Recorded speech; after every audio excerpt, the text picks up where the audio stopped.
తెలంగాణలో మరో వారం పాటు వర్షాలు కురుస్తాయని హైదరాబాద్ వాతావరణ కేంద్రం తెలిపింది. ఈ నెల 8 నుంచి 14 వరకు ఆదిలాబాద్, ఆసిఫాబాద్, మంచిర్యాల, నిర్మల్, నిజామాబాద్, జగిత్యాల, సిరిసిల్ల, కరీంనగర్, పెద్దపల్లి, భూపాలపల్లి, ములుగు, కొత్తగూడెం, ఖమ్మం, నల్గొండ, సూర్యాపేట, మహబూబాబాద్, వరంగల్, హన్మకొండ, జనగామ, భువనగిరి జిల్లాల్లో తేలికపాటి నుంచి మోస్తరు వానలు పడతాయని అంచనా వేసింది.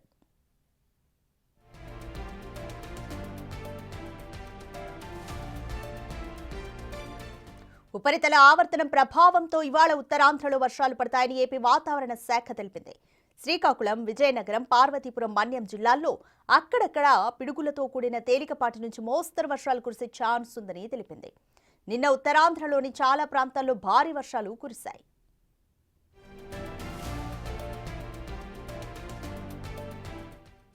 ఉత్తర భారతాన్ని క్లౌడ్ బరస్లు వణికిస్తున్నాయి. ఉత్తరాఖండ్, ఉత్తరకాశీ జిల్లాలోని నౌగాన్ ప్రాంతంలో క్లౌడ్ బర్స్ట్ సంభవించింది. కుండపోత వర్షం, వరదలకు చాలా ఇళ్లు బురదలో కూరుకుపోయాయి, బైకులు కొట్టుకుపోయాయి. క్లౌడ్ బర్స్ట్ కు ముందే స్థానికులు ఇళ్లను ఖాళీ చేయడంతో ప్రాణాపాయం తప్పింది.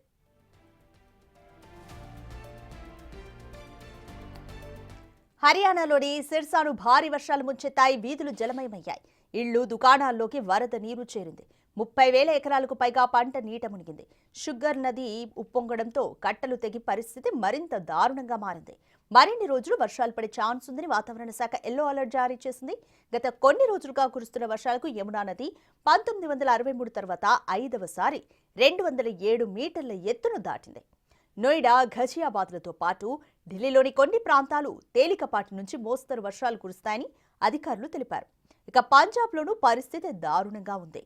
భారీ వర్షాలు, వరదలు ఆ రాష్ట్రాన్ని అతలాకుతలం చేస్తున్నాయి. వేలాది ఎకరాల్లో పంట నష్టం జరిగింది. వేలాది మంది నిరాశ్రయులయ్యారు.